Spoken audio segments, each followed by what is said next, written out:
Здравейте! Днес ще ви покажа как да си навиете импулсен трансформатор за монополярно захранване. Да започваме! Става въпрос ето за това захранване.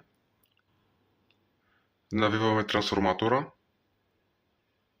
Както виждате за първична намотка имаме два броя жила по 0,65 мм, 20 навивки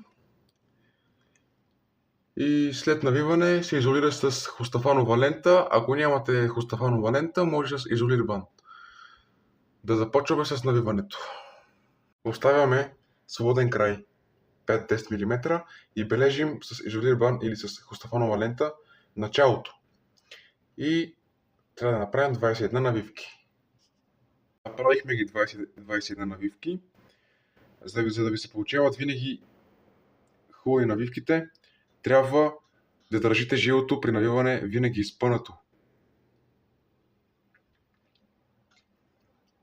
Сега да изолираме. Ето, изолирахме. Важно е при изолирането да не е толкова намачкано и пак да държите изпъната лентата, дали ще е хустафанова, дали изолирбан.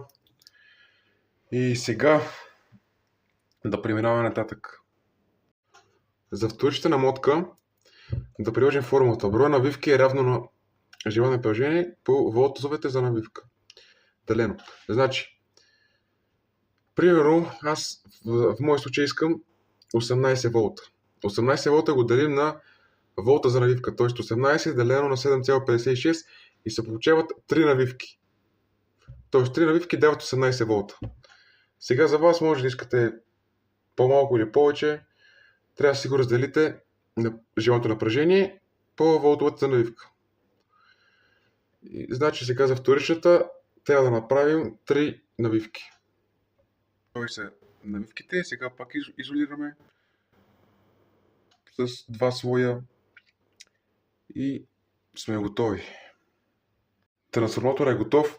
Ако това видео ви е харесало, абонирайте се и в следващото видео ще покажа за двуполярно захранване, как се навива импулсен трансформатор. Захранването е налично в Усилватели.bg.